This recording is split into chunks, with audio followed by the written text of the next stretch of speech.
Over the weekend, there was a conference in Gibraltar that those who know me would I would absolutely say you you should have been there. It was the CALP conferences. It was held at the University of Gibraltar, and it dealt with, among other things, well, the main topic was Neanderthals. Uh, I couldn't obviously be there. They did uh, stream the speakers on YouTube, but I don't have the videos because they were taken down by the organizers. But I do have a promise, at least tentative promise from the organizer. They will make these videos available in the future. I will talk about them then when they are released. They are it's uh, a lot of hours of video. So yeah. That being said, some of the things that they talked about was how do you recognize what makes us modern humans different from all the other of our species, of our cousin species, I should say, our other races of humans, Homo sapiens. I am of the opinion that there were three, maybe more, but at least three human races living around the 50,000 year ago mark, and they were Homo sapiens sapiens, which latest dating has pushed back our appearance at least to 300,000 years ago from the previous 200,000 years ago in East Africa, in West Africa, in Morocco. Jebel Irud seems to have pushed back our emergence as a distinct species, distinct in a way that it's still very archaic looking. So he would have features from his our ancestor species, Heidelbergensis or Antecessor, Homo antecessor. Um, but as time passed, there appears to be from that conference that I can give you a little bit of hints because I saw a few of the videos as I was in between visitors at my museum because I have time, sometimes enough time to watch these things. And it appears that there seems to be a sort of a multi-regional African, by the way, African multi-regional evolution of our species. It means we evolved from Heidelbergensis. Yes, Heidelbergensis or antecessor. We sort of evolved features in various locations and in over a wide range of time. Now, one of the things that they were suggesting what makes us unique is, of course, our culture. Um, Dr. Adam Rutherford has written a book which he's promoting at the moment that deals with that, and he dates the emergence, quote unquote, of culture. You guys know when I talk about culture, you guys know that there is a simple thing about culture. Culture, and it's not exclusively to humans or even primates to be a matter of fact, because cetaceans seem to display culture as well. And culture, in my understanding, well, the hypothesis that I equation type thing that I've seen, I haven't seen it anyway, so I'm going to claim it, is that culture is everything that is not biological that we pass on to that is passed on to the offspring. I was going to say we, but as it's not exclusively to even well, it's even maybe mammals, not even exclusively, because appears to be some birds like these parrots in I keep forgetting the name in New Zealand, and ravens and crows, and a few others. They seem to have a quote a culture which they pass on um, characteristics that are not biological onto the offspring. So that is why I say culture is older than Adam Rutherford, Dr. Adam Rutherford uh, mentioned. But I will give him the benefit of the doubt because he's basically talking about some sort of specific material culture, and one of them is art. Right. I'm going to share the screen on basically the first article which I'm going to read. This is again sort of news articles. I haven't had anything very interesting. I haven't started a new series like I did with Stone Tools yet. I'm still working on some things, but as I work out some stuff, I am going to present just basically news articles on archaeology. So I'm going to share the screen. It's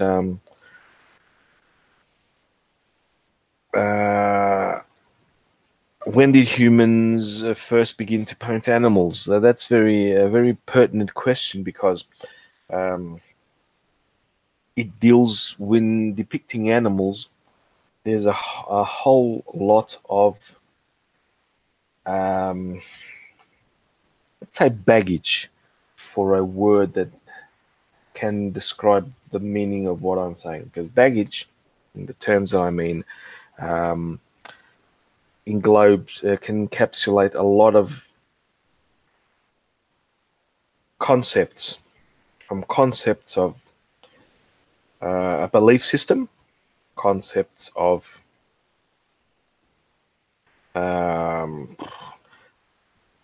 as this article says, concepts of identification of the animals, and basically just aesthetic aspects. We don't know why humans began to draw, began to produce this type of art, visual art. But according to this article, we started first with handprints. Around they've been reliably dated to, which is recent, to around 64,000 years ago, and they have been attributed to Neanderthals, and these being handprints. So handprints, Neanderthals, in Western Eurasia, which is basically Western Europe, even more specifically France and the Iberian Peninsula, Spain, and in some other places, obviously. The earliest show that the Neanderthals were using positive prints and negative stencils of their hands. We basically do not know what they mean.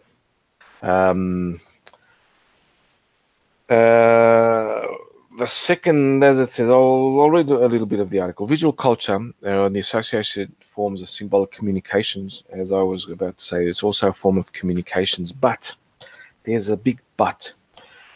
Most of these cave paintings are in places which are very inaccessible, and you need artificial lighting to get there. So the communication, what would they be communicating? We obviously have no idea. But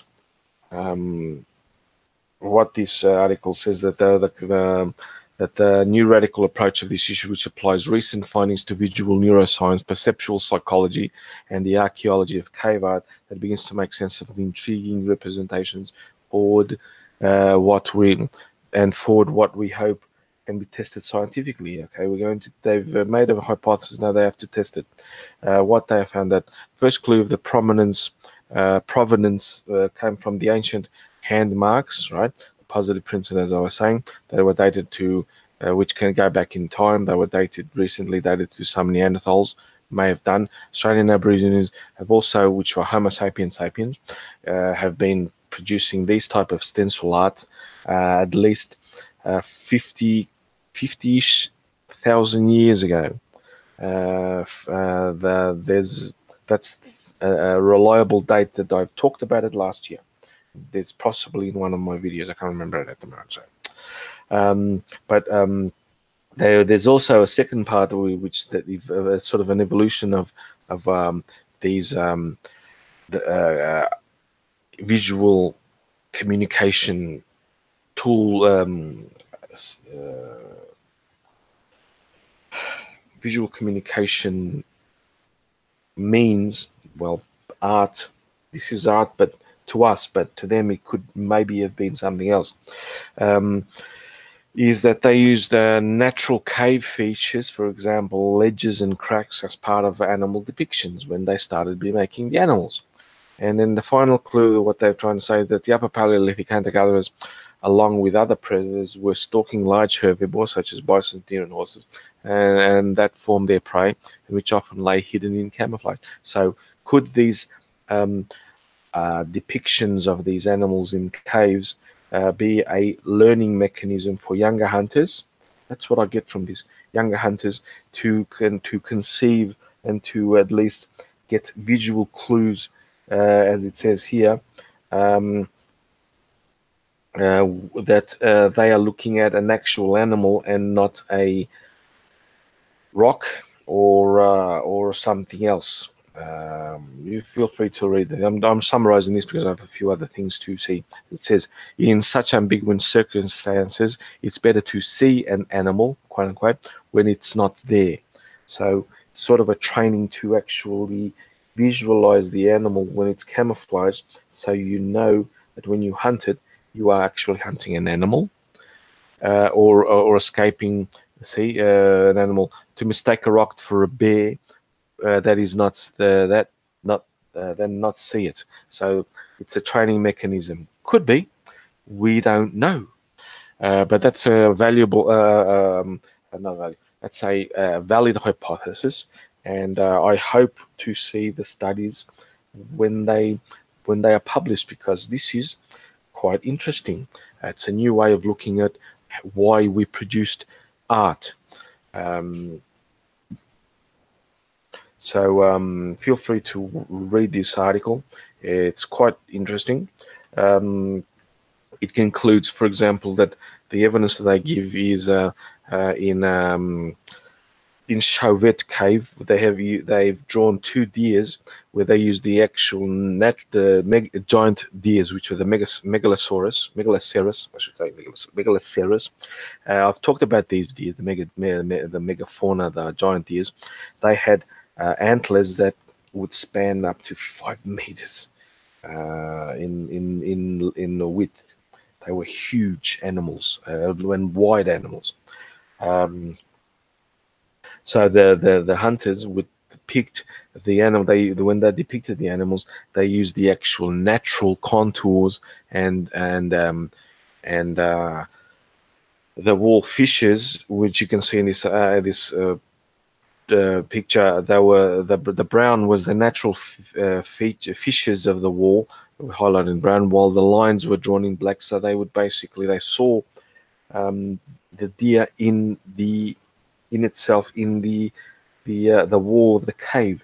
That implies a complex. What's that word? I can't remember the word. Abstract, complex abstract thinking and visualization, which they could actually see the animal naturally, where they just need to highlight some features. That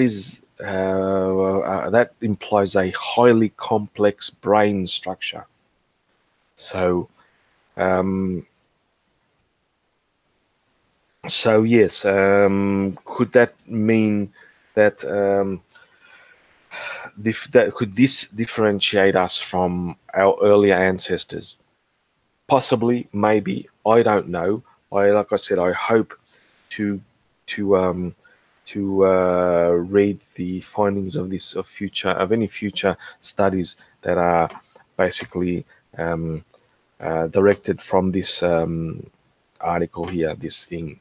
It's evidence, but they need to study. They are going to I hope they publish the studies on this, because to me it's just awesome. It shows how our brain evolved, as representing anything that is abstract and really complex thought patterns that you need to produce this art. This is looking at something and actually saying, "Oh, look, it's pareidolia," if I'm not mistaken. When we see patterns in objects which are not there, basically, if you see a bunny in a cloud, that's a concept. So this is basically when pareidolia in our brains developed, and it should be exciting. So yeah, this ends this article. Next article comes from Peru. An anthropologist in Peru have unearthed the largest known child sacrifice site. I hope YouTube doesn't censor me for this, because it's bloody gruesome, and it basically shows that not all cultures are equal. And it was done 550 years ago. The Chimu people may have killed 150 children to appease their gods. It comes from Science Digger. By the way, all these articles are in the description. This is just basically a news. I'm just reading news, basically. So, again, so we are projecting our morals to the past. Obviously, it's a hellish, unprecedented scene. To the Chimu people, it would not have been hellish. It would have been like going to confession for the Christian faith, most of it, or going to this Friday service for the other Abrahamic religions, etc., etc. Anthropologists suggest the largest known child sacrifice has been unearthed in a bluff overlooking Peru's northern shoreline. Around 550 years ago, members of the Chimu Empire, the Chimu Empire are pre-Inca, just so you guys know. Empire ritually killed and buried at least 140 children aged from 5 to 14, as well as about 200 young llamas. Llamas, for those who do not know, oh god, they're camelids. They're like alpacas, binacu, and so on. They're camelids. Well, you guys have seen Disney's something that showed llamas. I haven't seen it, but never mind. And the article, the excavation was led by Gabriel Prieto from the National University of Trujillo in Peru, and John Verano of Tulane University in New Orleans. There is no other example of child sacrifice area in the world that compared the magnitude of the Chimu event. The discovery was announced in April 26th of this year, and basically, there are, except for a few incomplete skeletons, excavated children and llamas displayed cuts on their breastbones and dislocated ribs, indicating that their chests had been sliced open. Very, very civilized. Three adults buried nearby on the bluff, including 2 women with violent head wounds, may have participated in the sacrifice. That's sort of a reminiscence of what the Egyptians possibly would have done. I'm not an Egyptologist. I'm not very familiar. It's not my field of study. But the radiocarbon dating, mainly on the ropes left around the llama's necks, put the events around 1450. What happened in 1450 in Europe? Well, a few years later, Spain was Castile was still fighting the Moors in Granada. Portugal was fully independent. They were navigating along the coast of Africa, and they would have reached about Cape Bojador, or where is Guinea now. It's from my high school Portuguese history lesson. So. Just so you know that, and but then it's shortly after the Incas conquered Chimu. So it's 20 years before the Incas conquered Chimut in about 1470. And you guys, I'm sure you guys know who the Incas were. They were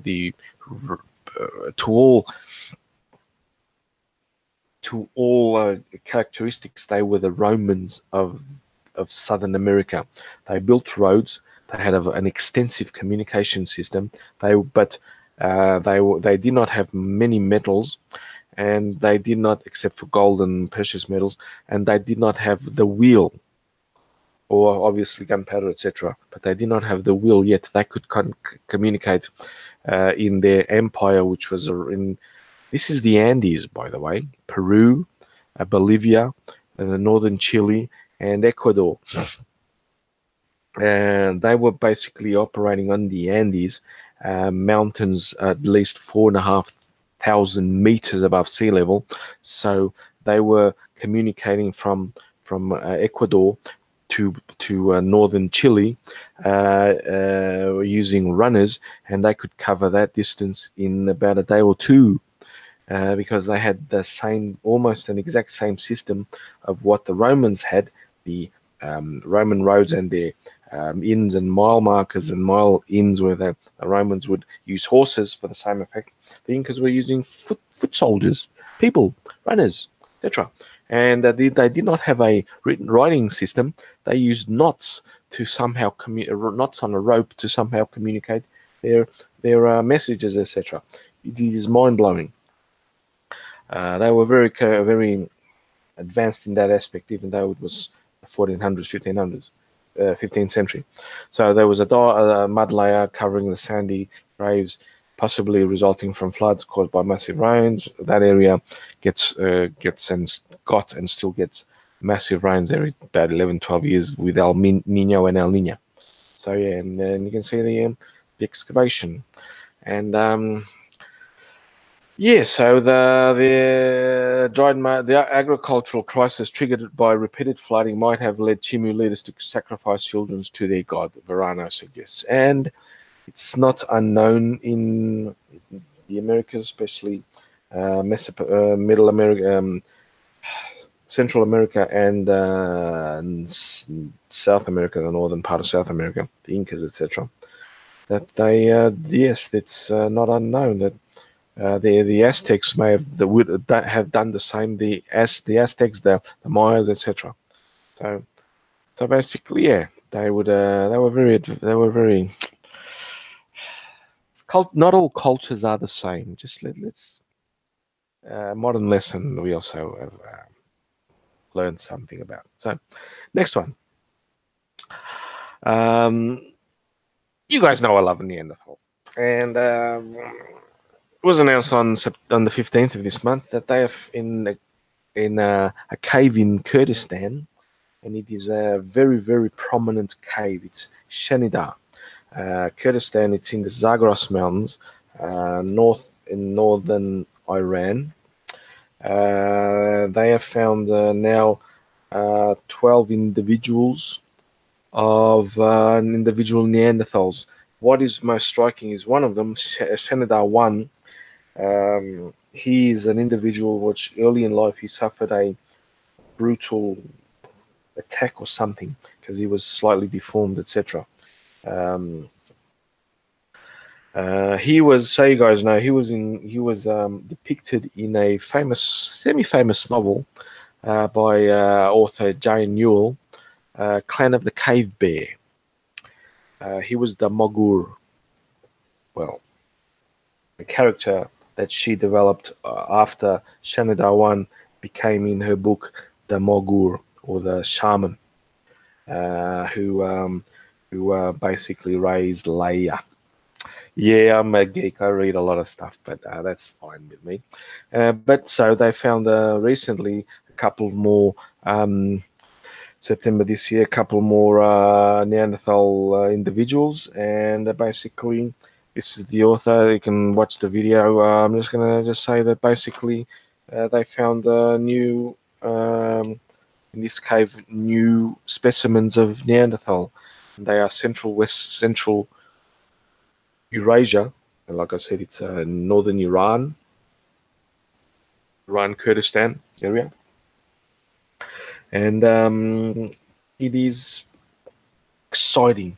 I hope to also again hope to read the studies of what these new excavations have revealed, and as I always do, I will talk about them when they are made available. And so you guys know where it is. It's in Iraq, Iran. Well, yes, it's in Iraq. Yeah, Iran. It's in Kurdistan, Iraqi Kurdistan, I should say. Damn it, sorry about that. I misplaced the cave by a few tens of kilometers too much to the west, to the east. So it's in the west. It's in Iraq, northern Iraq, in Kurdistan, Iraq. Um, it's very important. This is one of the jewels in archaeology of Neanderthal. So yeah, well, to end this, just a little bit of a picture. Oops, wrong one.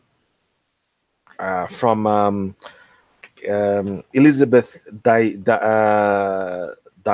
Dainez. She is a paleoforensic reconstruction artist. This is Shanidar, not Shanidar 1. Maybe it's Shanidar 1. Yes. The what I was talking about, the first one that they found. No, because Shanidar 1, yeah, this is Shanidar 1. This is her reconstruction. What does she do? She basically reconstructs skulls, more or less skulls, like modern forensic reconstruction does. You guys have seen programs like CSIs, etc., and where they reconstruct the skull to identify it. There are quite a few labs around the world that do this type of work. She specializes in ancient humans, and you can see some of how she depicts it. Her exhibitions of these reconstructions are found in many museums, etc. And this is how basically she does it. She builds from the skull, like reverse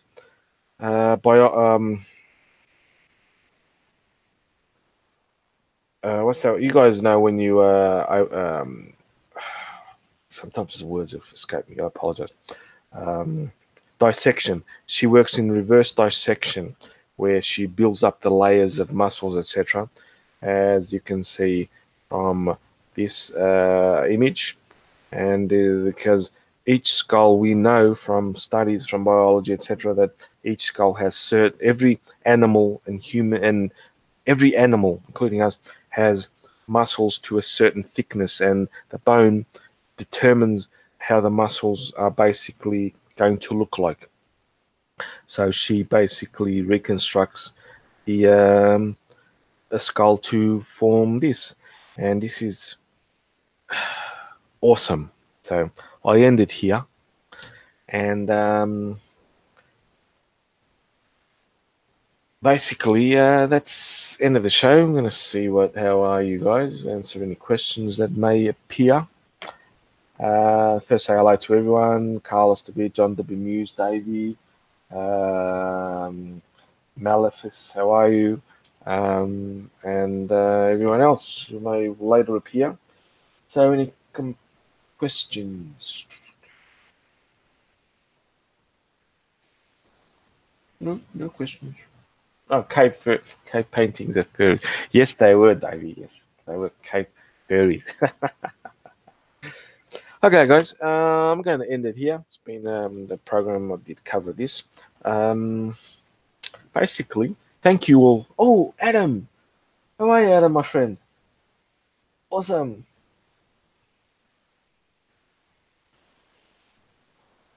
Maleficus, history is not my forte. I had to do South American archaeology at university, and I found that a little bit tedious.